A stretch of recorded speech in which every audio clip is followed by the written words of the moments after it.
BJP से ticket न मिलने के बाद चेतन बरागटा ने निर्दलीय उम्मीदवार के तौर पर मैदान में उतरने का फैसला लिया, जिसके बाद वो प्रचार प्रसार में जुट गए। तो वहीं बीजेपी के कई कार्यकर्ता पार्टी में रहकर चेतन बरागटा का साथ दे रहे हैं। ऐसे में पार्टी विरोधी काम करने वाले कार्यकर्ताओं को बीजेपी ने 6 साल के लिए पार्टी से बाहर का रास्ता दिखा दिया है। तो ये गाजगिरी है उन सभी पार्टी के कार्यकर्ताओं पर जो कि पार्टी विरोधी कामकाज कर रहे थे। दरअसल चेतन बरागटा, उन्हें चूंकि टिकट नहीं मिला तो उसके बाद चेतन बरागटा ने निर्दलीय चुनाव लड़ने का फैसला किया। उसके बाद लगातार चुनाव प्रचार कर रहे थे, लेकिन पार्टी के अंदर से ही कुछ कार्यकर्ता उनका समर्थन कर रहे थे और उनके लिए प्रचार प्रसार में लगे हुए थे और उन सब के ऊपर अब ये एक्शन है जो हुआ है।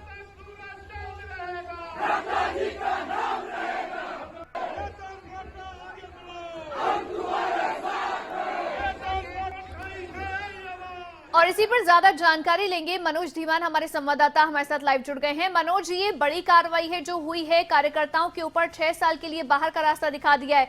कितने कार्यकर्ता जो हैं वो सस्पेंड हुए पार्टी से? बिल्कुल अवंतिका, देखिए उपचुनाव है, उपचुनावों में कई तरह की ऊंच नीच और बड़ी और छोटी बातें हो रही हैं। जैसे अगर बात करें कार्यकर्ताओं की तो कई जो कार्यकर्ता थे पार्टी से बागी हो गए और भीतर घात जो है पार्टी को पहुंचा रहे थे। तो ऐसे में भारतीय जनता पार्टी के भी कुछ जो लोग थे जो पार्टी छोड़कर गए और पार्टी के विरोध में काम कर रहे थे, उनको पार्टी हाईकमान ने बाहर का रास्ता दिखा दिया है। वहीं दूसरी तरफ अगर बात करें कांग्रेस की तो कांग्रेस से भी बहुत से लोगों को जो है वो निष्कासित किया गया, लेकिन 6 साल तक इनको निष्कासित किया गया है। और निष्कासन की वजह जो है वो सबसे बड़ी वजह यह है कि पार्टी के विरोध में काम करना। तो ऐसे में कई लोग जो हैं जिनको बाहर निकाला गया है और उपचुनाव में लगातार ये सिलसिलेवार जारी है कि कार्यकर्ता जो हैं वो नाराज थे, कईयों को टिकट नहीं मिली, जो पार्टी छोड़ करके निर्दलीय चुनाव लड़ने लगे। जो उनके समर्थक थे वो उनके साथ चले गए। ऐसे में अब पार्टी ने उन लोगों को बाहर का रास्ता दिखा दिया है और ये रास्ता रास्ते की दूरी जो है कम नहीं है, लगभग 6 साल का लंबा सफर है जो इनको तय करना होगा। उसके बाद ही दोबारा इनको पार्टी में चाहेंगे तो शामिल किया जाएगा, अगर नहीं होगा तो इनको बाहर का रास्ता हमेशा के लिए दिखाया जा सकता है। 6 साल के लिए जो है पार्टी से बाहर किया गया है। लेकिन मनोज, कितने कार्यकर्ता हैं जिनके ऊपर ये गाजगिरी है? क्योंकि जब चेतन बरागटा को टिकट नहीं मिला था उसके बाद जाहिर तौर पर पार्टी के अंदर से ही ये आवाज उठी थी कि उन्हें टिकट देना चाहिए था। वही सब कार्यकर्ता नाराज थे और इसीलिए उनका समर्थन कर रहे थे। लेकिन करीब कितने कार्यकर्ता हैं जिन्हें अब बाहर का रास्ता दिखाया गया है? बिल्कुल अवंतिका, देखिए अगर पूरे हिमाचल की बात करें तो पूरे हिमाचल में फतेहपुर से भी कुछ लोगों को निष्कासित किया गया, जो जुब्बल कोटखाई में है उनमें भी लोगों को बाहर किया गया, भारतीय जनता पार्टी की तरफ से बाहर निकाला गया है। जो लोग बाहर का रास्ता दिखाया गया वो तकरीबन 12 से 15 लोग जो थे वो निष्कासित हुए हैं। इससे ज्यादा भी हो सकते हैं। अगर फतेहपुर की बात करें तो 3 लोगों को निष्कासित किया गया था फतेहपुर में, जिनमें से एक को वापस ले लिया गया है, बाकी 2 को 6 साल के लिए निष्कासित कर दिया गया है। तो ये सिलसिला जो है ये उपचुनावों के दौरान ही जारी हुआ था और लोगों को पार्टी से निष्कासित किया गया था। अवंतिका जी, मनोज आप हमारे साथ बने रहिए। नितेश सैनी हमारे संवाददाता जो हैं वो इस समय हमारे साथ फोन लाइन पर जुड़ गए हैं मंडी से। नितेश, चुनाव प्रचार का अंतिम दिन है और अंतिम दिन जिस तरह से चुनाव प्रचार चल रहा है, अगर उसकी हम बात करें तो क्या माहौल है जो नजर आ रहा है?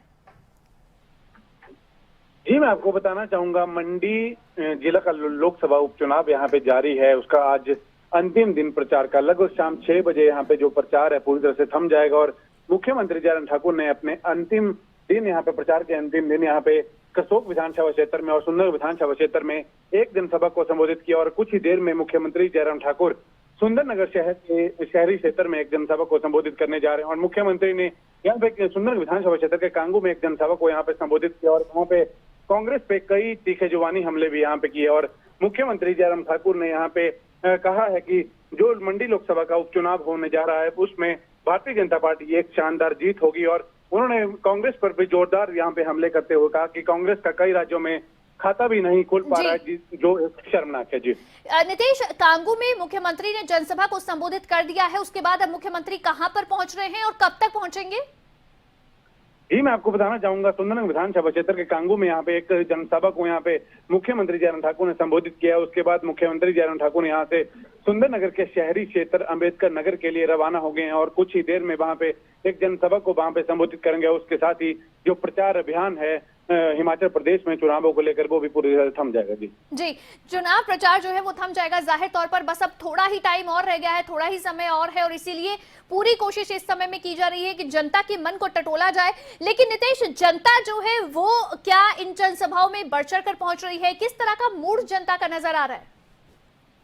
जी, एक तरफ देखिए आप, जो कांग्रेस की प्रत्याशी है प्रतिभा सिंह, वो एक श्रद्धांजलि देने के नाम पर यहाँ पे वोट बटोरना चाहती है और वहीं दूसरी तरफ भाजपा की हम बात करें तो भाजपा की ओर से ब्रिगेडियर खुशहाल ठाकुर का यहाँ पे जो प्रचार है वो लगातार यहाँ पे जारी है। उसके बाद जो 6 बजे आज शाम यहाँ पे प्रचार पूरी तरह थम जाएगा, लेकिन जो जनसभा यहाँ पे मुख्यमंत्री जयराम ठाकुर कर रहे हैं उसमें भारी संख्या में लोगों का जमावड़ा यहाँ पे है और एक तरफ महंगाई भी है और उसकी वजह से भी कुछ लोग कम संख्या में भी पहुंच रहे हैं। लेकिन जो आपको बताना चाहूंगा, भारी संख्या में लोग ठीक है, भारी संख्या में लोग हैं जो बाहर निकल रहे हैं और जनसभाओं में पहुंच रहे हैं। बहुत शुक्रिया नितेश तमाम जानकारी के लिए।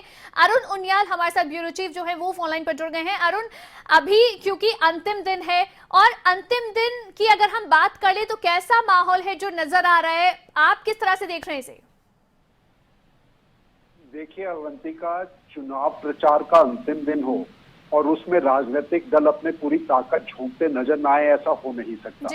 और हिमाचल के इन उपचुनावों में, क्योंकि ये उपचुनाव राह बनेंगे 2022 के चुनाव का मैंडेट, जनादेश, क्या ये 2022 के चुनावों के लिए भी होगा? लगातार इसको लेकर चर्चाएं और बातें राजनीतिक दलों के साथ भी की गई। नेताओं ने उससे भले ही इनकार किया हो, लेकिन ये बिल्कुल माना जा सकता है अंतिम दिन, प्रचार के दिन दोनों राजनीतिक दलों ने और जो निर्दलीय प्रत्याशी हैं उन्होंने भी अपनी पूरी ताकत झोंक दी है। अवंतिका, देखिए आज जुब्बल कोटखाई में अनुराग ठाकुर केंद्रीय मंत्री हैं, वो वहां पर प्रचार के लिए पहुंचे। कांग्रेस की तरफ से सबसे बड़ा प्रचार आज अर्की के भीतर किया गया, जहां पर भूपेश बघेल छत्तीसगढ़ के मुख्यमंत्री हैं और उनके साथ प्रभारी राजीव शुक्ल वहां पर रहे। मुख्यमंत्री ने ताबड़तोड़ अपनी जो जनसभाएं हैं उसको जारी रखते हुए मंडी जिले के करसोग में, उसके बाद सुंदरनगर में, लेकिन इन सब जगह के भीतर अगर आप अवंतिका देखेंगे तो आज बहुत बड़ी भीड़ थी। एक ऐसी भीड़ जिसको कोरोना के संकट काल में चुनाव आयोग ने कहा है कि ज्यादा भीड़ नहीं जुटनी चाहिए, वो टूटती कहीं ना कहीं जरूर दिखाई दी है आज।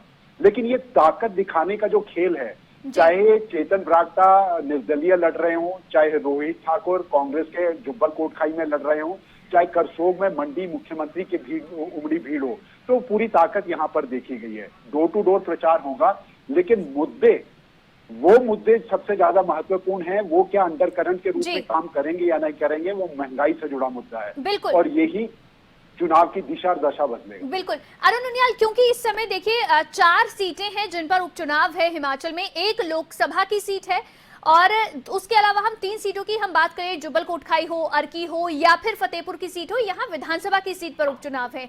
ऐसे में जाहिर तौर पर अब जैसे आपने जो विधानसभा आगे चुनाव आने वाले हैं उनका भी जिक्र आपने खुद किया है, तो यहाँ से हिमाचल के विधानसभा चुनाव जब होंगे उसकी दिशा और दशा जो है वो ये तय करेंगे।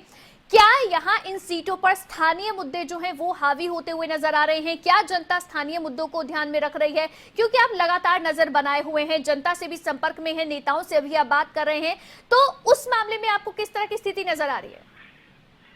देखिए अवंतिका, आपने कहा कि 4 चुनाव हैं यहाँ पर, लेकिन खुद मुख्यमंत्री कह रहे हैं, खुद कांग्रेस कह रही है, लोकसभा का जो मंडी का संसदीय चुनाव है उसमें 17 विधानसभा आती है जी। तो राजनीतिक तौर पर भी, आंकलन के दृष्टि से भी ये देखा जा रहा है कि हिमाचल की 68 सीटों में से 20 विधानसभा सीटों के लिए ये चुनाव का जनादेश होगा और इसीलिए इसको महत्वपूर्ण माना जा रहा है। अवंतिका, हिमाचल प्रदेश की राजनीति में जनता ने एक ऐसे चेहरे को, जिसको भाजपा ने, मुख्यमंत्री ने एक आम आदमी के चेहरे के रूप में बैठाया है, उसकी कार्यशैली को क्या लोगों ने स्वीकार किया है, ये नहीं किया है, ये एक बड़ी चुनौती खुद मुख्यमंत्री जयराम ठाकुर के सामने है। और उनके लिए सबसे बड़ी बात यह है कि एक ऐसे आदमी के ऊपर भरोसा करने के बाद मुख्यमंत्री खुद मंडी जिले से हैं, तो ऐसे में मंडी जिला सीट जीत जाना वो उनके लिए बड़ा लाजमी जो है वो दिखाई दे रहा है। लेकिन चुनावी मुद्दे, क्योंकि एक बड़ा फैक्टर यहाँ के भीतर अंडरकरंट के तौर पर देखा जा रहा है, जो महंगाई के तौर पर नजर आया है। आम आदमी अगर किसी चीज से त्रस्त है तो वो महंगाई का दौर है, और खासतौर पे फेस्टिवल सीजन जिस तरीके से साथ में गुजर रहा है, तो महंगाई कहीं ना कहीं लोगों के आम जनता जनमानस के भीतर टीस देती जरूर नजर इस बार महंगाई एक बड़ा मुद्दा है जिस पर विपक्ष जो है वो भी जाहिर तौर पर सरकार को घेरता हुआ नजर आ रहा है। अरुण, हमारे साथ मनोज धीमान जो है वो भी जुड़े हुए हैं लगातार लाइव, आप उनसे भी कोई सवाल करना चाहे तो आप कर सकते हैं। देखिए अवंतिका, मनोज, आप फतेहपुर का पूरा चुनाव का प्रचार को देख रहे हैं। आज एक बड़ी चीज वहां पर दिखाई दी थी कि एक मंत्री के पीए जो हैं उन्होंने वहां पर जो एसडीओ, स्थानीय एसडीओ रेस्ट हाउस को देखते हैं उनके साथ मारपीट का मामला किया। आपको आज के अंतिम दौर के प्रचार के अंदर इसका कोई असर दिखाई दे रहा है मनोज? क्योंकि एक बड़ी खबर के रूप में कल की सुर्खियां जरूर बनेगा, और दूसरी तरफ से खुद मंत्री ने इस बात को लेकर साफ तौर पर कहा है कि ये जो आरोप लगाए जा रहे हैं ये निराधार हैं। तो आपको लग रहा है कि ये जो चीज आज वहां पर हुई है उसका कोई असर चुनाव के अंतिम क्षणों में पड़ता दिखाई देगा मनोज? जी बिल्कुल, देखिए देर रात को जो है वो एक एसडीओ पर हमला होता है, उसके साथ मारपीट की जाती है और बाद में एफआईआर दर्ज होती है और आरोप लगते हैं मंत्री के पीएसओ पर। ऐसा क्या हो गया था कि उन्होंने मारपीट की, लेकिन तस्वीरें साफ जाहिर नहीं हो पाई है कि मारने वाला कौन था और कौन व्यक्ति था, क्योंकि नाम लिया गया है और नाम के तहत ही वो सारी चीजें हुई है। और बड़ी बात, वीआईपी कमरे को खोलने को लेकर के ये सारी चर्चा हुई है, बात हुई है, ये मामला उठा है। वहीं आज जो मंत्री आप बता रहे हैं एफआईआर हुआ है, एफआईआर हुआ है, हमारे पास तस्वीरें हैं जिसमें मारपीट के उनके चेहरे के निशान उनके दिखा दे रहे हैं, कपड़े उसके फटे हुए हैं, लेकिन मंत्री के पीए की इस तरह की दादागिरी आपको लगता है असर डाल रही है फतेहपुर के चुनावों में? वायरल हो चुकी हैं ये सारी वीडियोस। जी बिल्कुल बिल्कुल वायरल हुई है और चुनावों पर इसका गहरा असर हो सकता है, क्योंकि एक मंत्री के पीएसओ पर आरोप लगते हैं मारपीट के और उसके बाद चुनाव है। आज अंतिम दिन चुनाव प्रचार का है और ऐसे में राजन सुशांत की आज रैली थी जिसमें ये बात सामने निकल कर आई है कि मंत्री के ऊपर आरोप, मंत्री के पीएसओ पर जो आरोप लगे हैं वो उन्होंने उसको भी चुनावी मुद्दा बनाया है। तो कहीं ना कहीं कांग्रेस अब डोर टू डोर प्रचार करेगी। एफआईआर में क्या दिया गया है?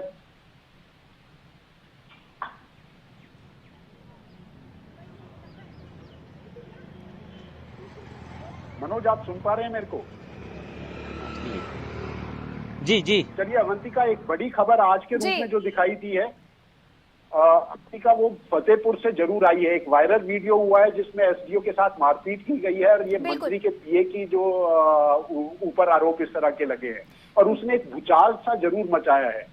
बिल्कुल अलग सी बात। बिल्कुल, देखिए चुनाव से ठीक पहले इस तरह की जब खबर आती है तो वो जाहिर तौर पर एक बड़ी खबर हो जाती है। बहुत शुक्रिया मनोज धीमान, बहुत शुक्रिया अरुण उनियाल, आप जुड़े हमारे साथ तमाम जानकारी के लिए। लेकिन इसी बीच आपको बता दें, चुनाव से ठीक पहले जब ये बड़ी खबर आती है तो जाहिर तौर पर ये कहीं ना कहीं इस पर सवाल भी उठते हैं और मंत्री के पीएसओ का जिक्र क्योंकि इसमें हुआ है और मंत्री के पीएसओ के ऊपर आरोप लगे हैं और इसीलिए ये अपने आप में खबर जो है वो बड़ी हो जाती है।